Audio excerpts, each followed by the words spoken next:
हम हार्दिक अभिनंदन करते हैं, हम स्वागत करते हैं। मित्रों, हम स्वागत करते हैं आज के हमारे मुख्य वक्ता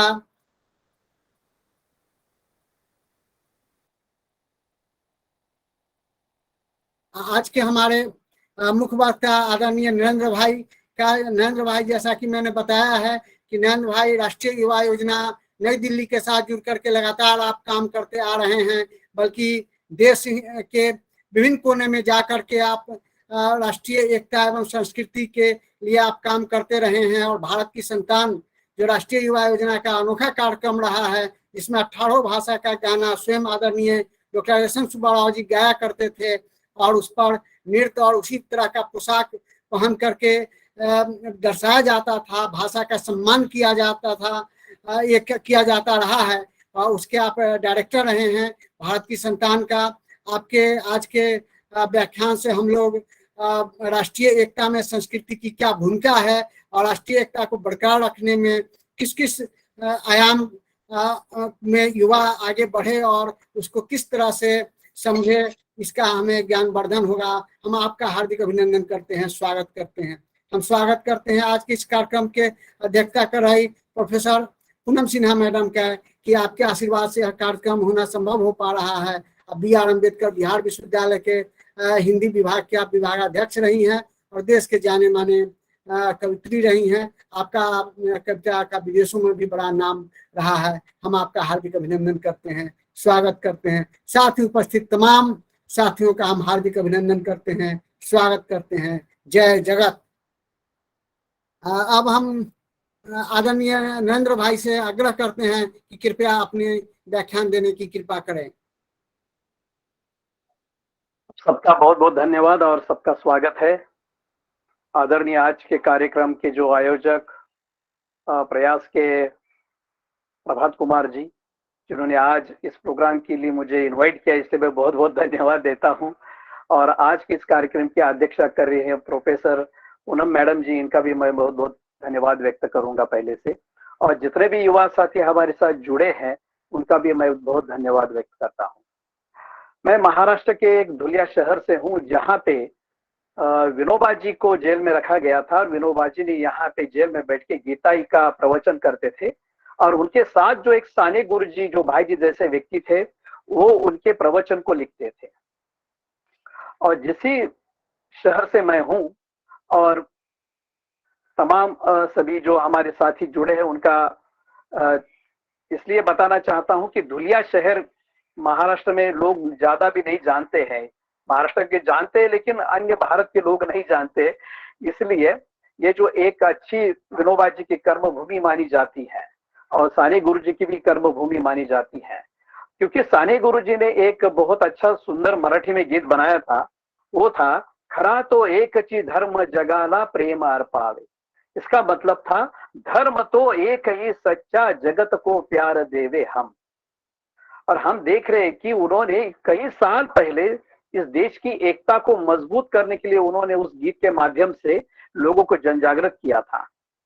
लेकिन हम देख रहे हैं कि पूरे भारत में धर्म के नाम पे, भाषा के नाम पे जो दंगे होते हैं या लड़ाई होती है या झगड़े होते हैं, वो कैसे रोका जाए, इसके लिए आदरणीय सुब्बाराव जी के साथ काम करते समय मुझे ये कि महसूस हुआ कि देश की राष्ट्रीय एकता को मजबूत करना बहुत जरूरी है।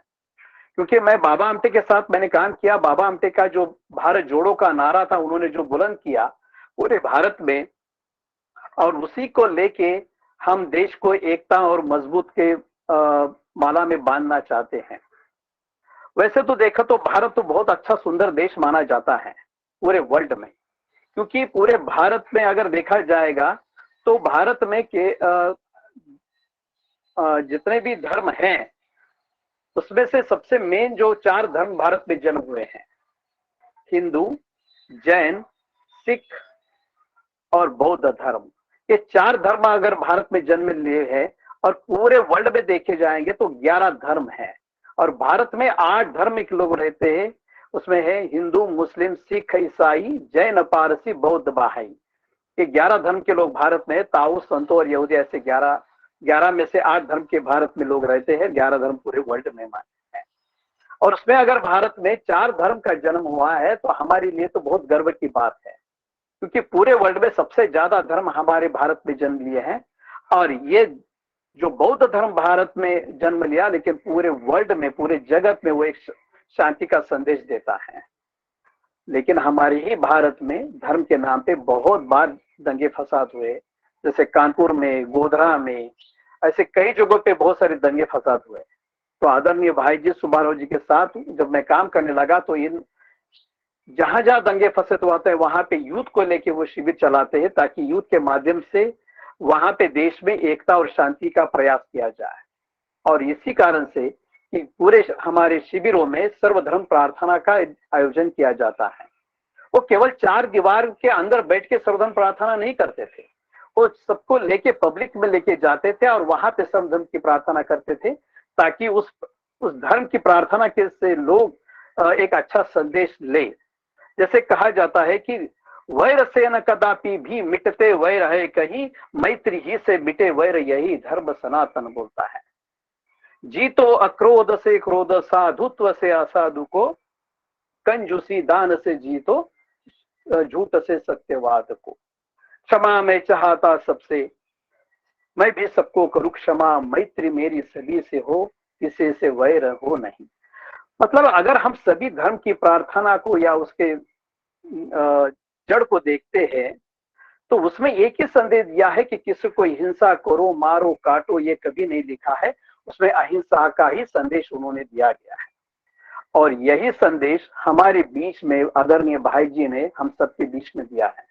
इसलिए जैसे मेरे शहर में एक बार दंगा फसाद हुआ था, लेकिन यहाँ के हमारे सब यूथ हम जुड़ के हमने जहां जहां जिस व्यक्ति जो कम्युनिटी के लोग, एक कम्युनिटी के लोग दूसरे कम्युनिटी पे अटैक कर रहे थे, उसको हमने रोकने की हमने कोशिश की। यहाँ पे हमने पूरे एक हमारा एक सर्वधर्म समभाव का एक यहाँ पे एक संगठन है।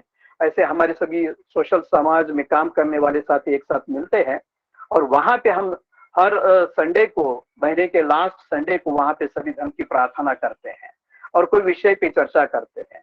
जब यहाँ पे दंगा फसाद हुआ तो हमने यहाँ के कलेक्टर से निवेदन किया था और वहां चौक में जाके सभी धर्म की प्रार्थना आयोजन किया था। कहने का मतलब है कि अगर हम सभी धर्म को, एक दूसरे धर्म को अच्छी तरह से जानेंगे तो हो सकता है कि भारत में कोई दंगा फसाद नहीं होगा, क्योंकि भारत पूरे वर्ल्ड के अंदर एक जगत गुरु भारत देश माना जाता है, एक आदर्श देश माना जाता है। लेकिन हम देखते हैं कि भारत में ही दंगे फसाद हुए तो जगत के लिए कहाँ आदर्श देश रहेगा। दूसरी बात है कि हमारे भारत में भाषा के नाम पे कई बार विवाद होते हैं, और जैसे कि पूरे वर्ल्ड में, अभी मैंने एक रेडियो पे मुझे सुनने को मिला कि पूरे वर्ल्ड में 6000 से आसपास भाषा है, लेकिन भारत में 1652 मातृभाषा बोली जाती है। अभी बहुत सारी धीरे धीरे भाषा लुप्त होने लगी क्योंकि बोलते नहीं है। अब जैसे कि मैं जहाँ पे जिस शहर में रहता हूँ, उस शहर में मेरी एक बोली भाषा है, ईरानी बोलते हैं उसको, ईरानी भाषा। मराठी तो हमारी मातृभाषा है, लेकिन मेरी एक लोकल भाषा जो है वो है ईरानी भाषा। मैं जब छोटा था तो मैं मेरे जहाँ पे मेरा जन्म हुआ उस गांव में मैं चला गया। मुझे वहां पे बहुत बोर हो रहा था, मैं तो दरवाजे के पास में आके खड़ा रहा था। सामने वाले 2-3 महिलाओं ने मुझे प्रश्न ये पूछा तो उन्होंने बोला कि वो उस भाषा में मुझे कहा कि तू कोना अंडर शेव माय। मुझे कुछ समझ में नहीं आया। फिर उसने वही क्वेश्चन किया, मुझे समझ में नहीं आया। मैंने बोला कि मुझे नहीं पता है, और 2-3 महिला वो जो वहां पे सामने थी वो भी हंसने लगे, आसपास के कुछ लोग भी हंसने लगे। मुझे बहुत गिल्टी महसूस हुआ। मैं अंदर गया, माँ के पास जाके बोला कि ये कुछ महिला कुछ बोल रही थी कि तू आंडो लांडो कुछ बोल रही थी। तो मेरी माँ ने मुझे समझाया कि हमारी भाषा में उसने पूछा तू कोना अंडर शेव माय, मतलब तू किसका बेटा है। और मैं बोलता है मुझे पता नहीं।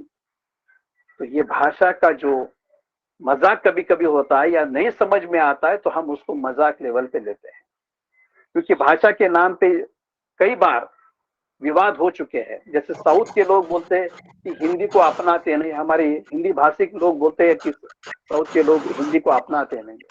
लेकिन इसके लिए हमारे पास कोई सोल्यूशन नहीं। लेकिन हमारे भाई जी ने, सुब्बाराव जी ने हमारे शिविरों में एक दूसरे की भाषा सीखने का 1 घंटा रखते थे, और उस 1 घंटे में हम छोटी छोटी अपनी अपनी भाषा को सीखते थे। आपका नाम कैसे, आपने खाना खाया क्या।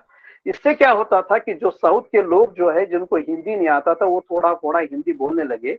जब हम उनके साथ उनकी भाषा में, अगर केरल का आदमी है तो उसको हम अगर बोलेंगे बक्षणम कैचो, तो उसको लगता है कि अरे उसको तो मेरी भाषा आती है, मतलब खाना खाया क्या, मैंने उसको पूछा। अगर मैं उसको बोलूंगा कि उसकी भाषा में अगर उसको उसके साथ कुछ डायलॉग करेंगे तो उसको लगता है कि नहीं, मैं भी दूसरी भाषा को मैं सीखूं। कहने का मतलब है हम एक दूसरे भाषा का सम्मान करना सीखना जरूरी है, एक दूसरे का भाषा का आदर करना बहुत जरूरी है। हमारे छोटे छोटे बच्चे के कैंप्स होते हैं, शिविर होते हैं, वहां पे एक नजारा इतना सुंदर दिखाई देता है कि जो भी बाहर का बच्चा आता है, लोकल बच्चे के घर में चला जाता है, उसको भाषा नहीं समझती है, लेकिन उस घर में जाके वो एक मैत्री की भाषा समझता है, एक प्यार की भाषा समझता है, एक भारत जोड़ने की भाषा वहां पे समझता है। क्योंकि जिस घर में जाता है, जिस शहर में, जिस राज्य में हमारा शिविर लगता है, उस राज्य के कल्चर को जानता है कि वहां की संस्कृति क्या है, वहां का खान पीन कैसे है, वहां की बोली भाषा क्या है। अभी महाराष्ट्र में गणेश फेस्टिवल चल रहा है, आप सबको गणेश फेस्टिवल की मैं हार्दिक शुभकामना देता हूं। जो महाराष्ट्र में गणेश की पूजा घर घर में होती थी, तो उसको घर से थोड़ा सा बाहर लेके आए और उसको सार्वजनिक रूप में किया गया। और ये करने का जो तिलक महाराज जी थे, लोकमान्य तिलक जी ने, उन्होंने इसको सार्वजनिक गणेश उत्सव किया। और इस गणेश उत्सव में सभी धर्म के, सभी भाषा के, सभी जात के लोग एक साथ जुड़ते हैं। और एक वहां पे राष्ट्रीय एकता का वहां पे एक अच्छा उदाहरण हम मानते हैं। मेरे शहर में एक खूनी मस्जिद और खूनी हनुमान, इस गणपति, इस नाम से दो जगह है, क्योंकि वहां पे कई साल पहले दंगा हो गया था, लोगों का खून बह गया था। लेकिन वहां पे सभी लोगों ने, हिंदू और मुस्लिम लोगों ने एक साथ मिलकर ये सोचा कि नहीं, भविष्य में यहाँ पे इस तरह का दंगा फसाद नहीं होना है, इसका खून नहीं बहना चाहिए। इसलिए सभी ने एक साथ मिलकर वहां पे गणेश की पूजा करते हैं, मूर्ति बिठाते हैं और बड़े उत्साह से वहां पे काम करते हैं। कभी मैं ट्रेन में घूमता हूं तो लोगों को देखता हूं कि उनको आपस में हम लोग चर्चा करते तो वहां पे कोई हिंदू मुस्लिम की लड़ाई नहीं होती है। सब लोगों को लगता है कि आज मेरी रोजी रोटी मुझे कैसे, कहां से मिलेगी, उसके लिए उसका प्रयास होता है। लेकिन हमारे भारत में पता नहीं, जो लोग हमारे बीच में दंगे फसाद गड़वाने की कोशिश करते हैं वो कैसे रोका जाए। तो हमारा एक सबसे अच्छी बात है कि सभी धर्म को अपनाना चाहिए, सभी धर्म को हम अच्छी तरह से जानना चाहिए, सभी भाषा को हमको अच्छी तरह से जानना बहुत जरूरी है। इसलिए तो अभी प्रभात जी ने कहा कि एक भाई जी का एक अनोखा प्रोग्राम होता था कि भारत की संतान। जब मैं 91 में शिविर में गया तो मुझे पता नहीं था ये प्रोग्राम क्या है। जब उसमें मैं पार्टिसिपेट हो गया तो उसमें एक बहुत अच्छा मैसेज जाता है, क्योंकि आपको वहां पे भाई जी अलग अलग भाषा में गाते हैं। तो भारत की संविधान में जो 18 भाषा को मान्यता प्राप्त मिला है, अभी तो 4 ऐड हो गई, 22 हो गई है। लेकिन अगर हम देखते हैं कि भारत में इतनी भाषा है, झगड़ा हो रहा है। सोवियत रूस बड़ा देश था, लेकिन वहां पे धर्म के नाम पे झगड़े होने लगे, तो उन्होंने धर्म को हटा दिया। फिर भी उस देश में शांति नहीं बनी, फिर धर्म को वापस लाया गया और फिर उसके बाद और दंगा फसाद दिया, झगड़े होने लगे वो भाषा के नाम पे, क्योंकि उस देश में, एक देश में 16 भाषा बोलते थे। लेकिन इतना झगड़ा हो गया, एक भाषा का एक देश बन गया, मतलब एक बम की तरह वो देश फूट गया। 16 भाषा 16 देश बन गई। अगर हम भारत में देखेंगे तो हमारे भारत में 1652 मातृभाषा बोली जाती है। अरुणाचल में जाएंगे तो 131 ट्राइबल लैंग्वेज बोली जाती है, क्योंकि अलग अलग पहाड़ में उनकी अलग अलग बोली भाषा है। जैसे मेरे यहाँ पर भी अलग अलग बोली भाषा बोली जाती है। अगर हम देखते हैं, अगर भारत टूटने लगता है तो 1652 मातृभाषा मानी जाती, उतने देश बन सकते हैं, या जितने राज्य उतने देश बन सकते हैं। जितने हमारे संविधान में, कॉन्स्टिट्यूशन में जितने भाषा है उतने भी देश बन सकते हैं। लेकिन हम सबका प्रयास, भाई जी का प्रयास, बाबा आमटे का प्रयास, इस भारत को जोड़ के रखना है। भाषा के नाम पे कोई विवाद ना हो जाए, धर्म के नाम पे कोई विवाद ना हो जाए, इसलिए नारा देते हैं।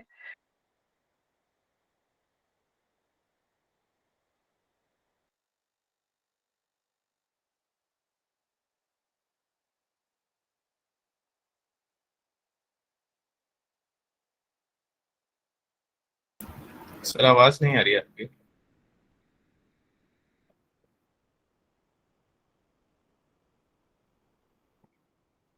अगर हम उस शिविर में या कहीं जाते हैं तो पहले हमने आपको संदेश खुद को लेना पड़ेगा। मुझे पहले देखना पड़ेगा कि मैं इस राष्ट्रीय एकता के लिए मैं क्या कर सकता हूं और मेरा उसमें प्रयास होना चाहिए। इसलिए जब भारतीय संतान प्रोग्राम होता है तो उसमें आपको 18 भाषा सुनाई देते हैं। उस भाषा के माध्यम से एक अच्छा संदेश दिया जाता है। जैसे बंगाली में जो उनका गीत होता है, बोंकी में ओम्बी बोंदे मातरम विवेकानंद रहता तो ज्ञान শোনাবো কাব্য মেঘাগতে কাজের নিদ্রল বিপ্লব গান यश यश शब में लगाओ जनगणमन यश यश शब में लगाओ जनगणमन रवींद्रनाथ कविता गान उज्ज्वल करिबे भारत मातेरे बाड़ीर के बांग्लार मान भारत की संतान। मतलब इसमें उन्होंने कहा कि बंकिम चंद्र का जो जन्म हुआ है बंगाल में हुआ है। बंकिम चंद्र ने वंदे मातरम लिखा है। स्वामी विवेकानंद का जन्म हमारे वहां पे हुआ है। काजी नजरुल एक महान कवि हो चुका है, उसका भी जन्म हमारे हुआ है।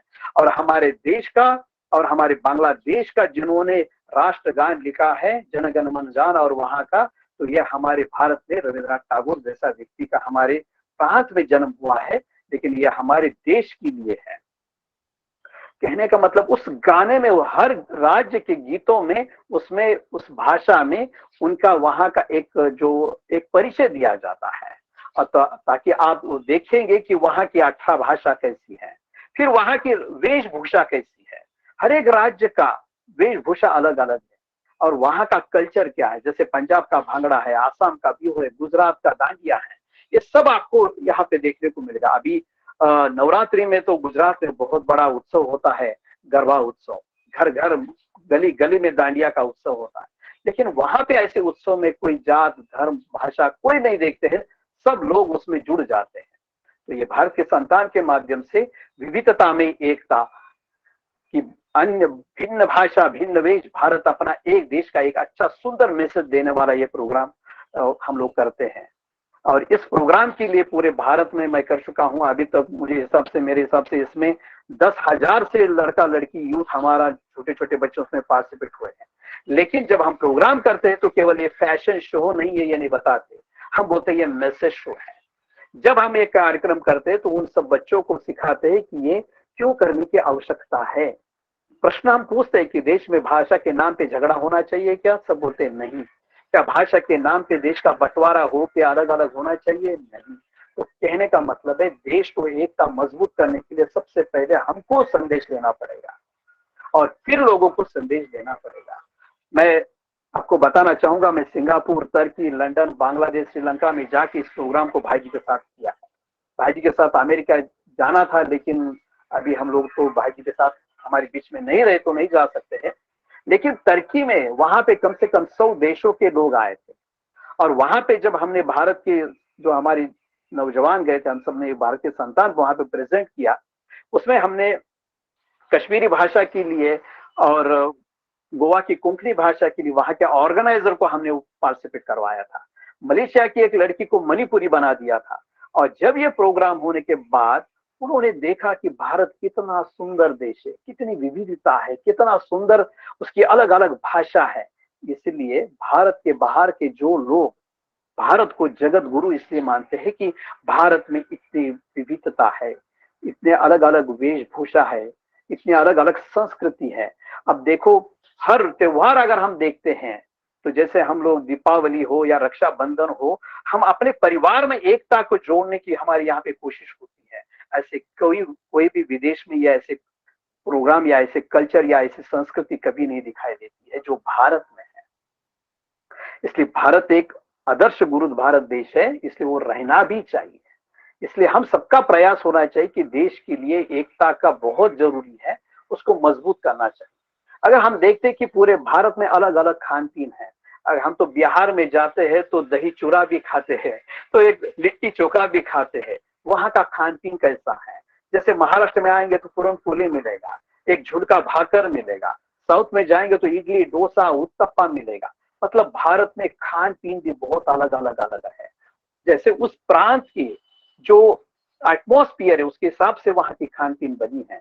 वहाँ का वेशभूषा बना है, वहाँ का कल्चर बना है, वहाँ की संस्कृति हमारी अलग अलग है। लेकिन हमारे भारत में अगर झगड़े होते हैं तो ये संस्कृति, ये भाषा, ये धर्म सब टूट जाएंगे, अलग हो जाएंगे। इसलिए एकता को जोड़ने के लिए सबसे मेन चीज है कि हम सब मिलके इस देश को एकता में मजबूत करना है। इसके लिए एक मैं छोटी सी आपको कहानी सुनाऊंगा। एक तो छोटे बच्चे की कहानी थी कि जो चिल्ड्रन फेस्टिवल में हमारा लातूर में चिल्ड्रन फेस्टिवल हो रहा था। हमारे एक साथी हैं, वो केरल का है, मुस्तफा उसका नाम है। और वहां पे जब लोकल बच्चे के घर में उसकी बेटी चली गई तो उसकी बेटी को आरती उतार के उसका स्वागत किया, टीका लगाया गया, उसके गले में हार डाला गया। तो हमारे साथी ने मुझे लिख के भेजा, नरेंद्र भाई इस तरह का मेरी बेटी का स्वागत महाराष्ट्र में हुआ है, तो मैं उसको प्रत्यक्ष रूप में नहीं देख सका, इसलिए मुझे दुख हो रहा है।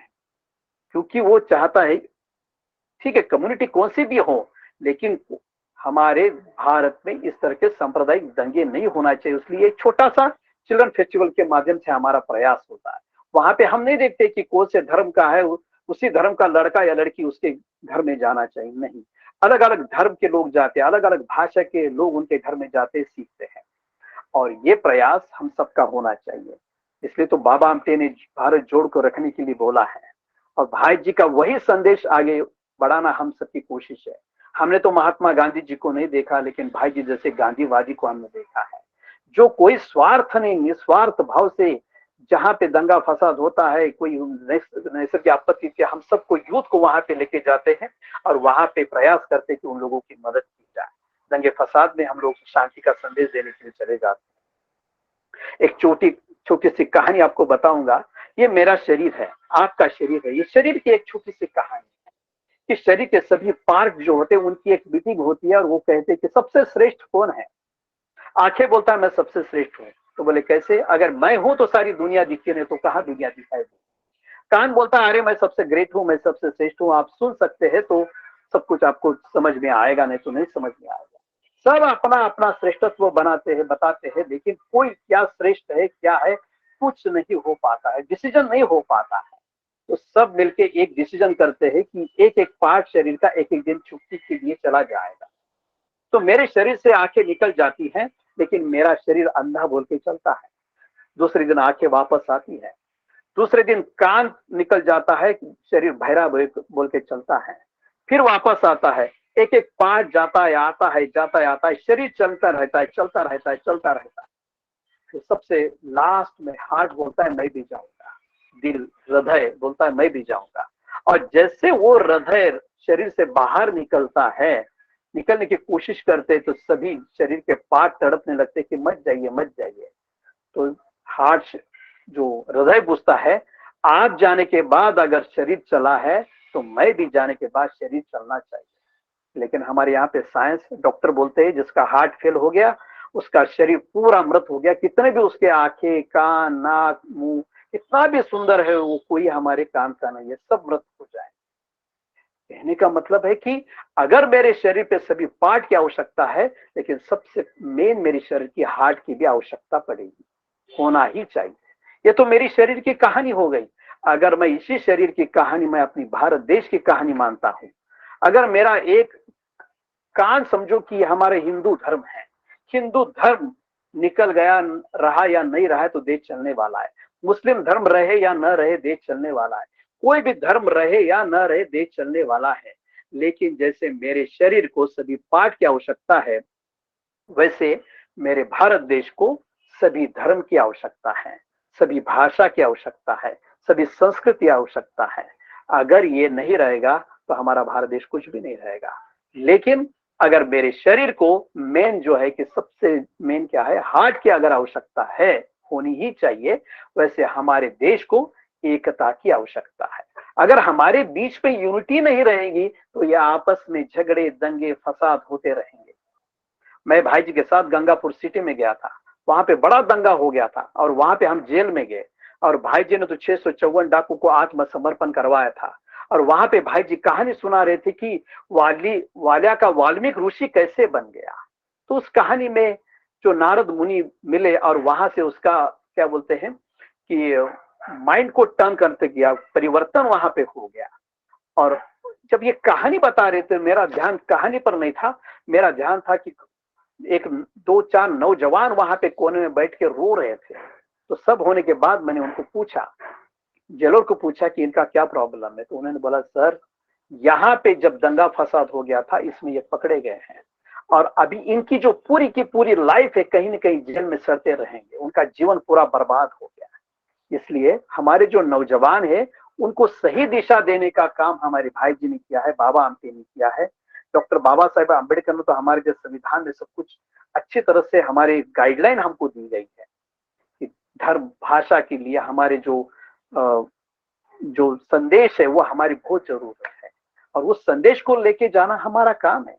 इसलिए जब मैंने शरीर की कहानी बताई कि कहानी के माध्यम से हमारे शरीर को सभी पाठ की तो आवश्यकता है, वैसे हमारे भारत के सभी धर्म, सभी भाषा, सभी संस्कृति की आवश्यकता है। और जैसे हमारे शरीर को हार्ट की आवश्यकता है वैसे भारत में एकता और यूनिटी की आवश्यकता है। और इस यूनिटी के लिए, राष्ट्रीय एकता के लिए हम सबका प्रयास होना चाहिए। अगर हमारी यूनिटी नहीं रहेगी, देश में एकता ही नहीं रहेगी, तो हमारी सब संस्कृति को भी दाग लग सकता है।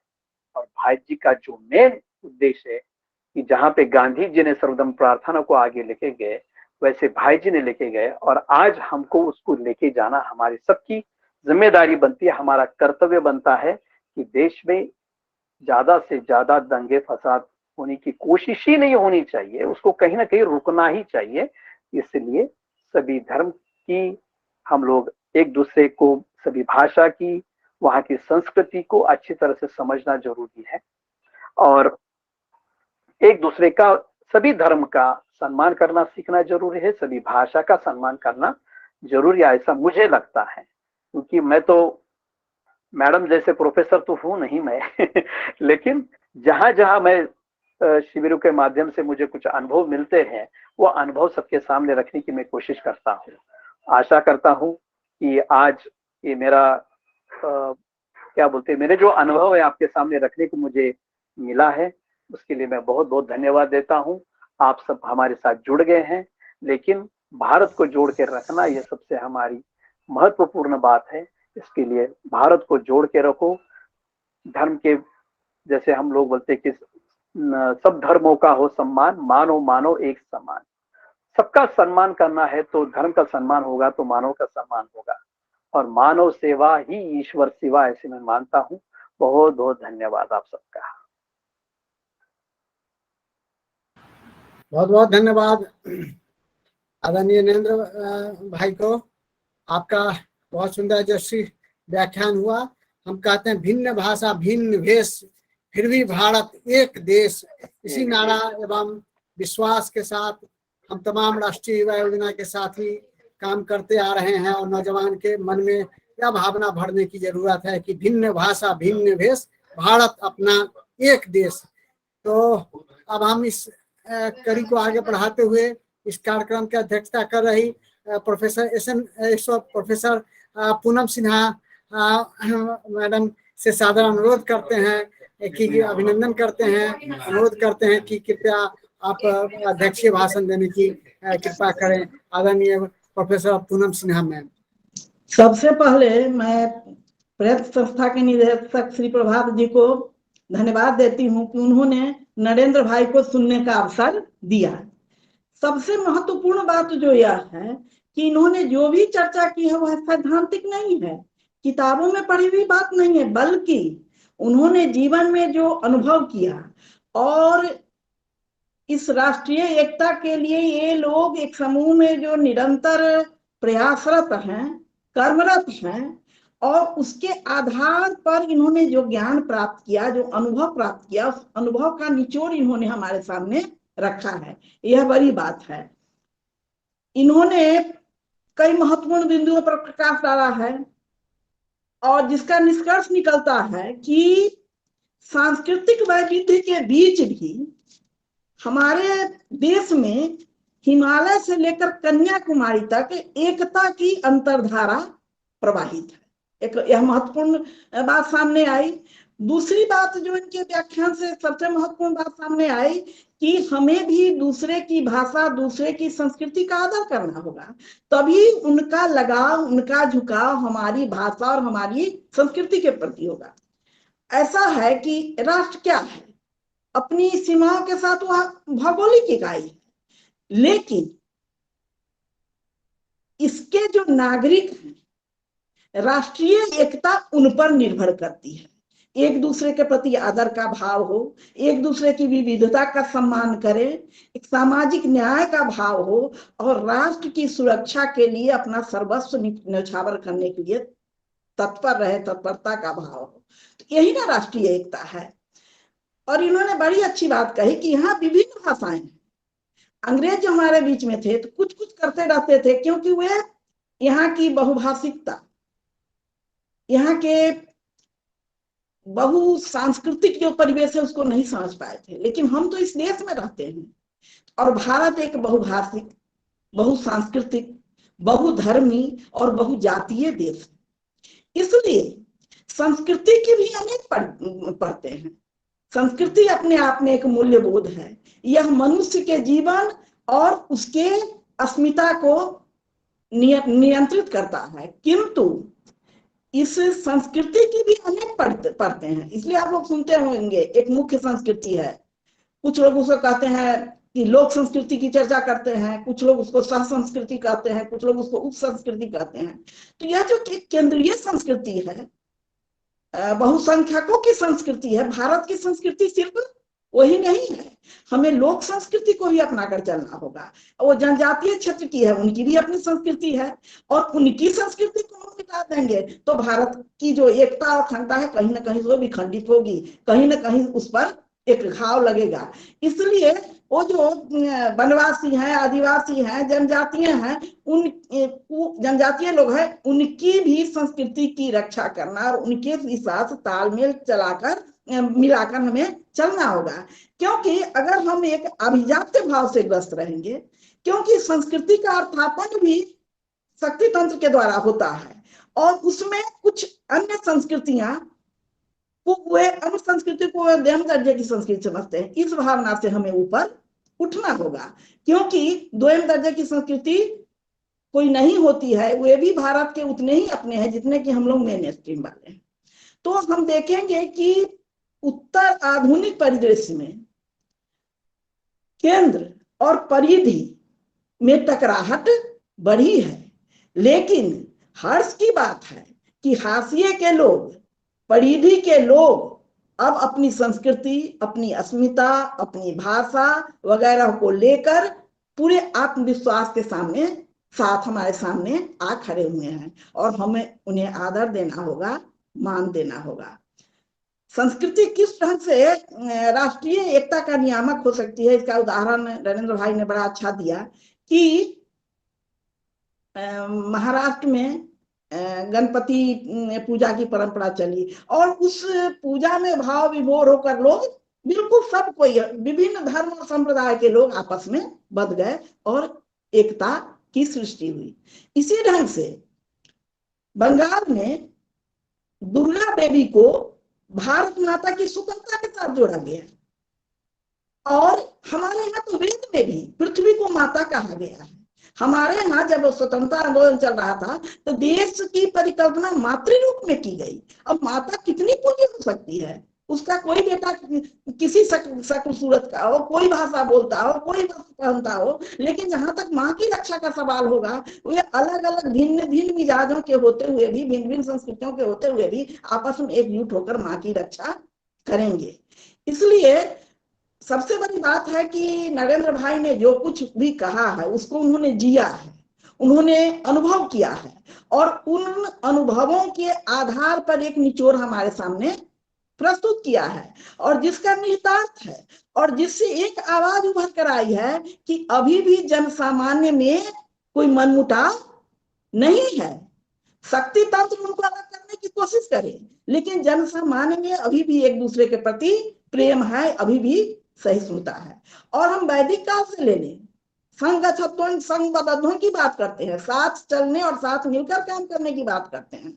तो हमारे जो शास्त्र हैं, हमारे पुराण हैं, वे भी विखंडित नहीं करते हैं, वे जोड़ने का काम करते हैं।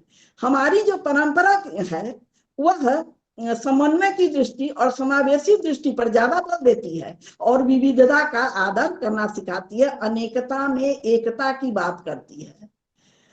अविभक्तम विभक्तेषु, विभक्तियों में भी, बंटवारे में भी तुम एक को देखो। अगर ऐसी बात नहीं होगी तो हम लोग अगर हिमालय से कन्याकुमारी तक देखें तो जैसा कि भाई जी ने तो बिल्कुल विस्तार में बताया कि कितनी भाषाएं हैं, कितनी संस्कृति है, लेकिन हम लोग साहित्य के आधार पर जब देखते हैं तो एक बात के लिए बड़ा आश्चर्य होता है कि जिस समय यहाँ भक्ति परक रचनाएं लिखी जा रही थी, अब साल 2 साल का अंतर छोड़ दीजिए, तो अगर सुदूर दक्षिण में भक्ति परक रचनाएं की जा रही थी तो इस सुदूर उत्तर भारत में भी उस समय भक्ति परक रचनाएं की जा रही थी। जिस समय वहां प्रेम पर कविताएं लिखी जा रही थी, उस समय बिहार में भी और छोटे छोटे गांवों में भी प्रेम पर कविताएं रची जा रही थी। जब वहां स्वतंत्रता परक रचनाएं लिखी जा रही थी, उस समय कुछ वर्षों, कुछ महीनों के अंतराल में संपूर्ण देश में उसी भाव भंगिमा की कविताएं रची जा रही थी। तो इससे क्या निष्कर्ष निकलता है कि हम अनेकता में एकता की बात जो करते हैं, यह सिर्फ किताबी बात नहीं है, यह व्यावहारिक बात है। क्योंकि हमारे यहाँ जितनी विभिन्नता है, उन विभिन्नताओं को देखें तो दो देश के बीच में जितनी विभिन्नता होती है, उससे अधिक विभिन्नता भारत में। भारत एक राष्ट्र राज्य है। जिस समय हमारे ही एक देश के एक क्षेत्र में जिस समय लोग ठंड से कपाते रहते हैं, मोटे ऊनी कपड़े पहने रहते हैं, दूसरी तरफ लोग कपड़ा खोल के, वो बनियान खोल के और बैठे रहते हैं पंखा में कि इतनी गर्मी है। तो स्वाभाविक है कि जलवायु का प्रभाव उनके खान पान पर भी पड़ता है, वेशभूषा पर पड़ता है। और इसके बावजूद हम देखेंगे कि जिस समय हम अपने यहाँ ये मनाते हैं तिला संक्रांति जिसको कहते हैं, पंजाब में लोहड़ी मनती है, वो केरल में भी पोंगम या क्या उसको बोलते हैं, वह पर्व मनता रहता है। यानी कन्याकुमारी से लेकर और सुदूर हिमालय तक एक ही अंतरधारा में लोग बहते हैं। जहां तक राष्ट्रवाद की बात है तो ये 2 तरह का है, एक है बहिष्कार परक और एक है समावेशी। बहिष्कार परक जो राष्ट्रवाद है वह विभक्त करता है, बांटता है, और यह जो समावेशी राष्ट्रवाद है वह सबको जोड़कर चलता है। तो आज का विषय है संस्कृति और राष्ट्रीय एकता। तो हमारी जो संस्कृति है वह किस ढंग से राष्ट्रीय एकता का नियामक बनती है। अब देखिए, बंगाल में बंकिम चंद्र ने लिखा वंदे मातरम, सुजलाम सुफलाम मलयज शीतलाम। अब सुफला, सजलाम और मलयज शीतलाम कहा उन्होंने अपने देश को, अपनी भूमि को। तो यह कितनी बड़ी बात थी। तो हम अगर अपने पुराणों का ग्रंथ करें, अध्ययन करें,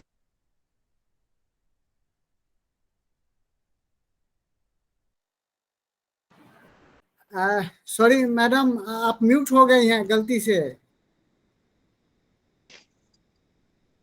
कितने मिनट होगा म्यूट हुए? अब सुन रहे हैं? प्रभात सर, अब आप म्यूट हो गए। प्रभात सर, आप म्यूट हो गए।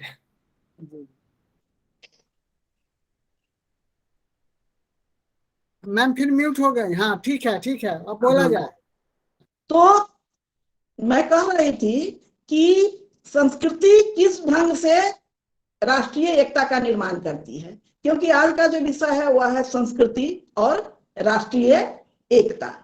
बहुत लोग संस्कृति की बात नहीं करते हैं क्योंकि संस्कृति का सीधा संबंध मूल्यबोध से है, और आज एक तबके में मूल्यबोध की बात नहीं रही। चाहे हम जिस ढंग से पैसे कमाएं, मूल्यबोध उसमें कहीं से नहीं आ रहा है।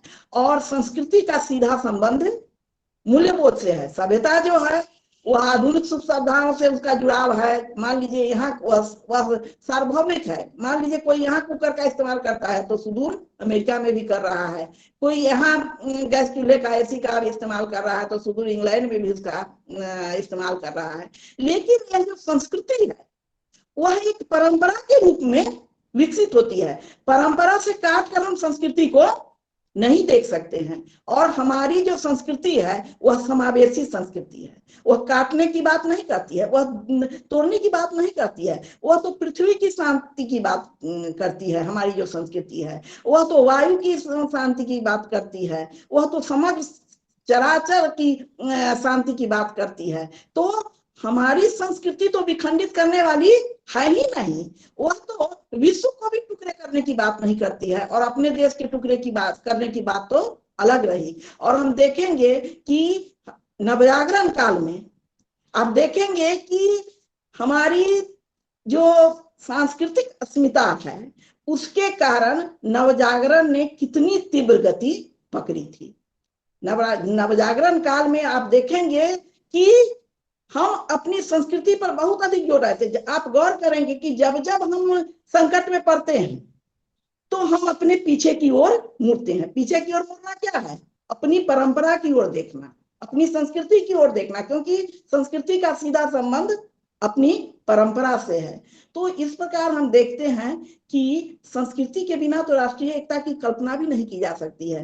कहा गया है ना कि अगर किसी राष्ट्र को बर्बाद करना है, अगर किसी राष्ट्र को नेस्तनाबूद करना है तो सिर्फ वहां के महलों को गिराने से, वहां के लोगों की मारकाट करने से नहीं होगा। वहां की जो पुस्तकालय है उसको समाप्त कर दो, उनकी संस्कृति जो है वह नष्ट कर दो। अगर किसी देश की संस्कृति नष्ट हो गई तो वह देश अपने आप नष्ट हो जाएगा। सब कुछ नष्ट हो जाए, हमारी संस्कृति बची रहेगी तो हम फिर एक बार उठ खड़े होंगे। लेकिन सब कुछ रहते हुए भी संस्कृति अगर भी नष्ट हुई तो हम नहीं खड़े हो सकते हैं। और राष्ट्रीय एकता की बात तो बहुत दूर रही। लेकिन फिर मैं अपनी तरफ से यही बात कहूंगी कि समावेशी संस्कृति की बात करनी चाहिए। अपने ही देश में अगर हम इस ढंग की बात करें कि हमारी संस्कृति अच्छी है और कोई आदिवासी है उसकी संस्कृति बुरी है, वह जंगली है, वह द्वैम दर्जे की है, तो इससे काम नहीं चलेगा। भारत का वह भी एक अंग है। तो क्या मैं अपनी बात समाप्त करूं? क्या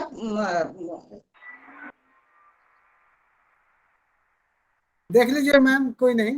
ना ना, तो अब 10-12 मिनट 9 या 10 मिनट बचा है, तो अब आप आगे बढ़ाइए अपने कार्यक्रम को। आपका बहुत बहुत धन्यवाद कि आपने नरेंद्र भाई को सुनने का अवसर दिया।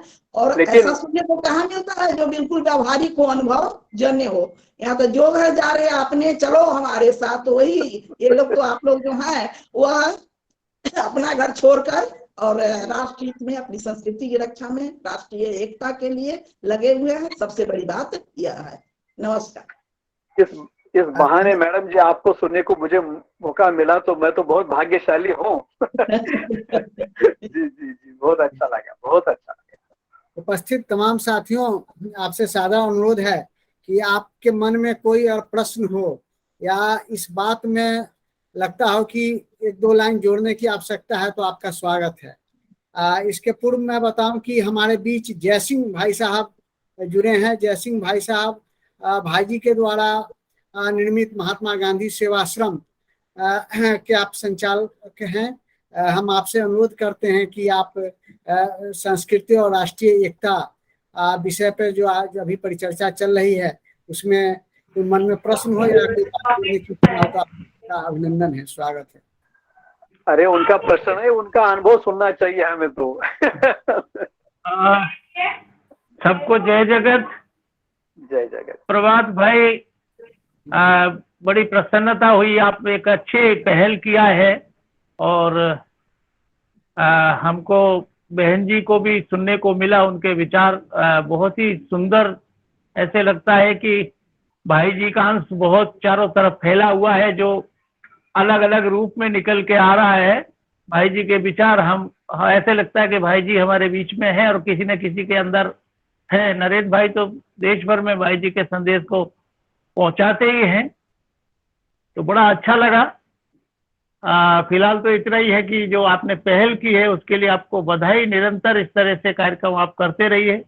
भाई जी का जो काम का बीड़ा आप लोगों ने उठाया है उसको आगे बढ़ा रहे हैं और आगे इसी तरह बढ़ाते रहेंगे। और इस तरह से जिस तरह पूनम बहन जी जैसे विद्वानों को लाके नौजवानों के साथ जोड़ करके और इस विचारधारा को और भाई जी के विचारों को, भारत राष्ट्रीय एकता और सांस्कृतिक एकता को बनाए रखने के लिए जो प्रयास आपने किए हैं, उसके लिए आपको और आपकी संस्था को बहुत बहुत बधाई। धन्यवाद।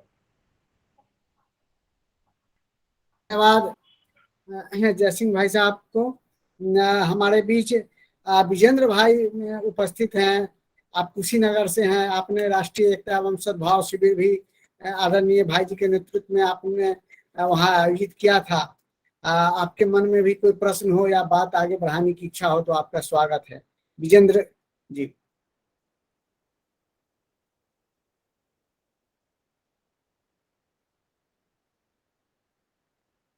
हमारे बीच आदरणीय कलिंगपुंग से मुकेश ठाकुर जी उपस्थित हैं। आप भाई जी के पुराने शिवरार्थी रहे हैं।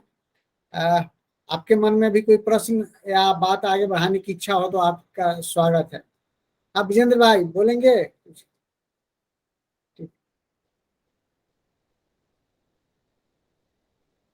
आप म्यूट हैं, कृपया आप अनम्यूट होइए।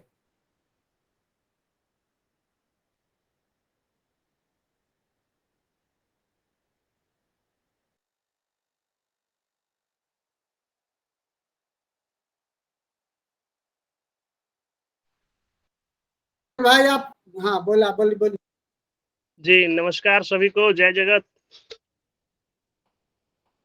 बहुत अच्छा लगा देश के सभी लोगों को जोड़ने के लिए आपका धन्यवाद। भाई जी के सपनों को आप साकार कर रहे हैं, एक अच्छी पहल है। नमस्कार नरेंद्र भाई।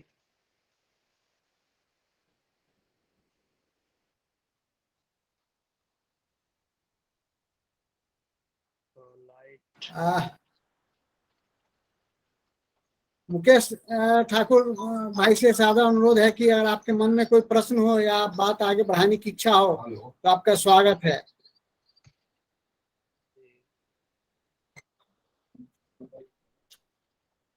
हाँ नमस्कार प्रभात भाई जी, नमस्कार। भाई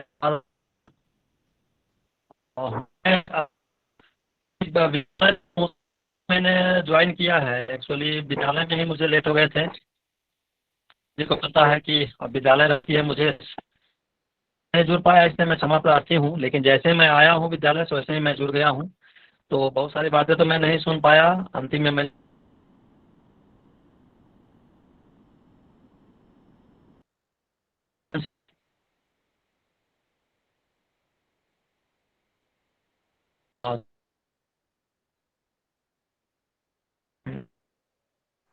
शायद मुकेश जी के रेंज प्रॉब्लम लग रहा है।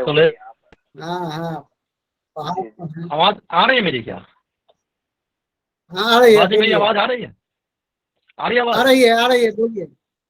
हाँ। तो जब 94 में हम लोग जब जुड़े आरडीएस कॉलेज में, उस समय प्रभात जी हमारे एनएसएस के ग्रुप लीडर थे।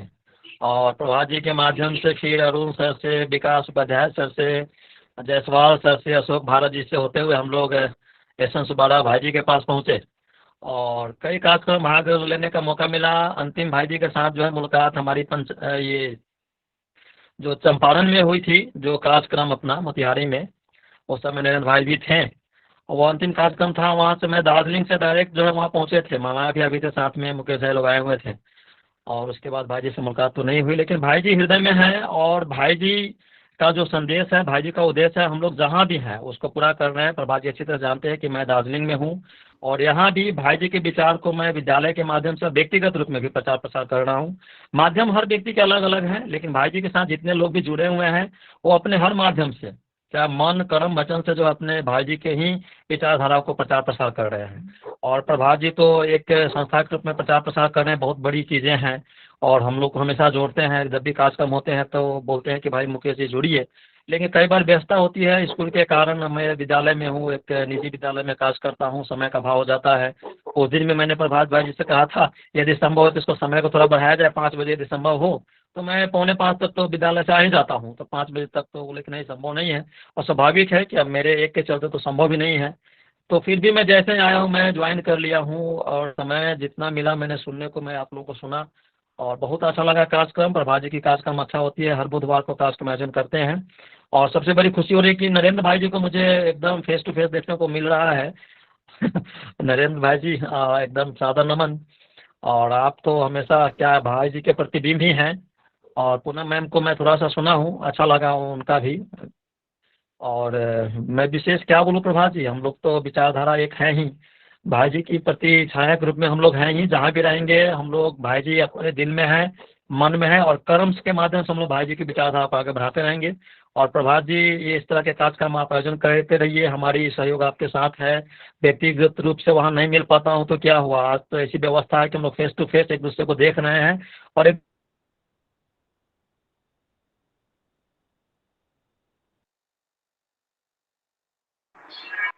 कीजिए। अब हम तमाम उपस्थित प्रतिभागियों में से किन्हीं के मन में कोई बात या विचार को आगे बढ़ाने की इच्छा हो तो आपका स्वागत है। हाँ जी सर, मेरे पास एक क्वेश्चन है। क्या अंकिता, ये निकिता राज बोले, कुछ प्रश्न है क्या मन में? या कुछ? नहीं सर, प्रश्न नहीं है, बट आज का सेशन बहुत अच्छा था, कुछ नया सीखने को मिला। इसके लिए मैं सर का और पूनम मैम का थैंक यू बोलना चाहती हूँ। और खासकर आपका भी, आप हमेशा इस प्रयत्न के द्वारा जो भी वेबिनार ऑर्गेनाइज करवाते हैं डिफरेंट डिफरेंट सब्जेक्ट पे, तो मैं हमेशा इसको ज्वाइन करती हूँ इसलिए कि हमेशा कुछ नया सीखने के लिए मिलता है। जरूरी नहीं है कि मेरे सब्जेक्ट से रिलेटेड है, बट हाँ, विभिन्न एस्पेक्ट्स पे आप हमेशा वेबिनार करवाते हैं और ये हम लोग के लिए काफी यूजफुल होता है। So thank you once again sir. Thank you, thank you. Hello sir, मैं भी कुछ बोल सकता हूँ? बोलिए, स्वागत सर है। सर मैं भी आपके साथ एक कवि सम्मेलन के माध्यम से जुड़ा था, बहुत अच्छा। और आज काफी समय हो गया आपके हर कार्यक्रम में मैं होता हूँ। और सच में आपका हर विषय एक जमीन से जुड़ा हुआ होता है, और वो बिल्कुल लगता है कि वो एक हटकर होता है, जो किताब में हम पढ़ नहीं सकते, वो सुनकर हमें यहाँ ज्ञान अर्जित मिल जाता है। और ये 1 घंटे के अंतराल में जो सीखने का अवसर आप ये पर्यटन संस्थान के द्वारा मिलता है, आगे भी सर इस तरह का कार्यक्रम होते रहे, आप इसी तरह इस कार्यक्रम को जारी रखें, क्योंकि कोरोना काल का समय तो अब खत्म हुआ, उसके बाद सारा कार्यक्रम अब ऑफलाइन मोड में चलने लगा। अब कम ही है जो ऑनलाइन कार्यक्रम चल रहे हैं, मगर ऑनलाइन कार्यक्रम बंद होने से परेशानियां तो बढ़ी हैं। जो छात्राएं दूर दूर के हैं, इस माध्यम से जुड़ जाते हैं। जुड़ने से क्या होता है, बैठकर घर से ही बैठकर 1 घंटा अगर हम किसी दोस्तों के बीच में जो समय गुजारते हैं, वो मेरे लिए बहुत अच्छा है कि वेबिनार गोष्ठी में शामिल होकर सुनकर कुछ पर्यटन कर सकते हैं। और मैं तो एक ऐसे फील्ड से हूँ, पत्रकारिता से बिलोंग करता हूँ, तो मेरे लिए तो हमेशा सीखने का अवसर मिलता रहेगा।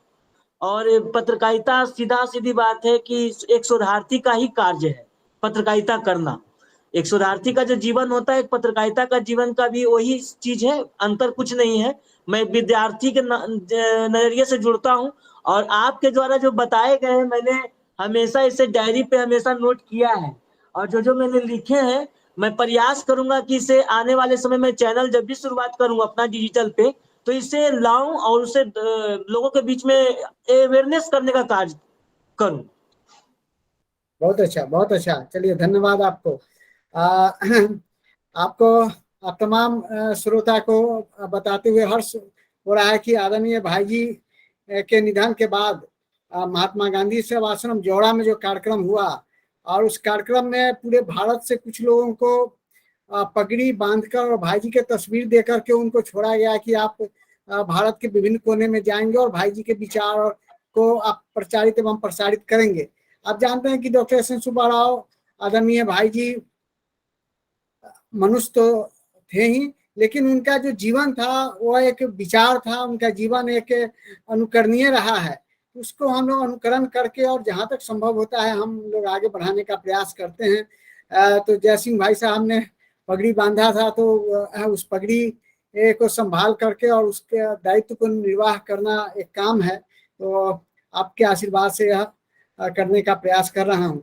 हमारे बीच महात्मा गांधी सेवा आश्रम से जुड़ी अंजलि सिंह है। क्या आपके मन में कोई विचार हो तो आप प्रकट कर सकती हैं, और मैं तमाम प्रतिभागियों से आग्रह करते हैं कि के मन में है तो आप करें, नहीं तो फिर आप कार्यक्रम को समाप्ति की ओर ले चलेंगे। अंजलि सिंह जी।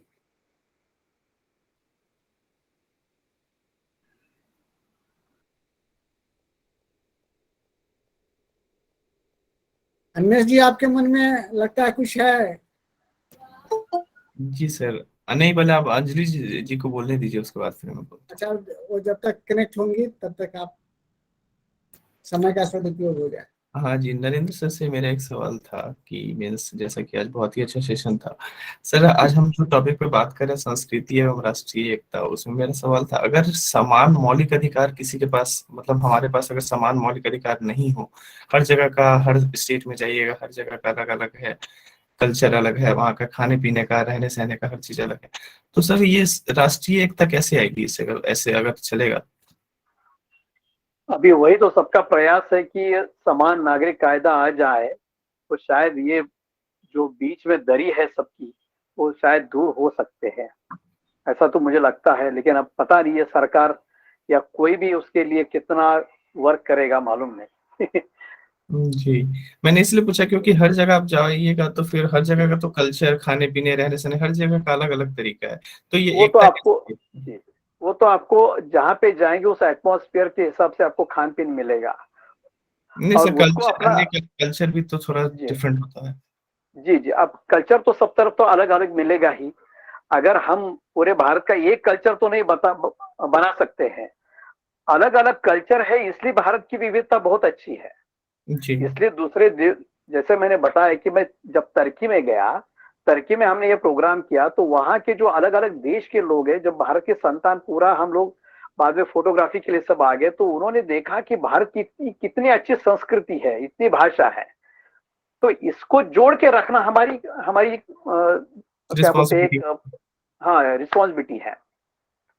अगर अभी जैसे कभी कभी होता है कि साउथ के लोग हिंदी नहीं बोलते, हम लोग बोलते अरे वो हिंदी को नहीं अपनाते हैं, लेकिन उसमें एक प्रयास हो गया था कि जैसे उन्होंने कहा कि हम राष्ट्रभाषा हिंदी को लिए मानने के लिए तैयार है। मतलब अभी तो सब लोग हिंदी बोलने लगे, अभी थोड़ा थोड़ा है और उनके अंदर प्रयास हो रहा है, सब लोग बोल रहे हैं हिंदी। लेकिन जब ये सब प्रयास मतलब जब हिंदी राष्ट्रभाषा को माना गया, तो उन्होंने अपोज करने का कारण भी था कि उन्होंने, अगर आप एक बेल्ट, जैसे हम लोग भारत की संतान का जो नक्शा है, हम लोग देखते हैं कि सबसे ज्यादा हिंदी भाषिक बेल्ट जो है वो नॉर्थ में है। जी बिल्कुल। बहुत सारे, अभी जैसे बिहारी है तो बिहारी मतलब हिंदी टच है, जैसे मध्य प्रदेश है, उत्तर प्रदेश है, उत्तराखंड है, या राजस्थानी लेकिन मारवाड़ी वो भी हिंदी टच है, हिमाचली हिंदी टच है, उत्तराखंड जो भी छत्तीसगढ़िया हिंदी टच है। तो उनका कहना था कि ये तो नॉर्थ की भाषा है, नॉर्थ की भाषा हमारे ऊपर क्यों लाद रहे हैं। और 3 भाषा सूत्र प्रोग्राम चला था, एक तो आपको मातृभाषा, राष्ट्रभाषा और अंतरराष्ट्रीय भाषा सीखना है। अगर मैं महाराष्ट्र का हूं तो मराठी, हिंदी, इंग्लिश 3 भाषा है। अगर आप बिहार के हैं या उत्तर प्रदेश के हैं, आपकी मातृभाषा क्या है? हिंदी है, राष्ट्रभाषा क्या है? हिंदी है, और अंतरराष्ट्रीय भाषा इंग्लिश है। तो आप 2 ही भाषा सीख रहे हैं। उनका कहना था कि अगर हम साउथ के लोग नॉर्थ की एक भाषा हिंदी को सीख रहे हैं, अपना रहे हैं, तो हमारी साउथ की एक भाषा आपके नॉर्थ लोगों को सीखना चाहिए। इसलिए वो आपस में जो टकराव था भाषा के कारण, फिर उसके लिए तो गवर्नमेंट के पास कोई सोल्यूशन नहीं, कोई सोल्यूशन नहीं। केवल भाई जी ने, मतलब मैं एनएसएस में रह चुका हूँ, अब आप लोग बहुत सारे लोग ये नेहरू युवा केंद्र में भी रह चुके हैं, अलग अलग संस्था है, लेकिन एक ही एक में वो भाई जी की राष्ट्रीय युवा योजना एनवाईपी संस्था ऐसी है कि 1 घंटा लैंग्वेज क्लास रखती है। और यही कहा कि साउथ के जो लोग जो हिंदी नहीं आता है वो हिंदी सीखने लगे। तो यही है कि हम एक दूसरे को आदान प्रदान, ठीक है राष्ट्रभाषा हमारी हिंदी है, अब कोई भी साउथ का अगर कहीं जाना तो उसको हिंदी आना आवश्यकता है, लेकिन उनकी भी भाषा को हमको सम्मान देना पड़ेगा। इसलिए हर राज्य का कल्चर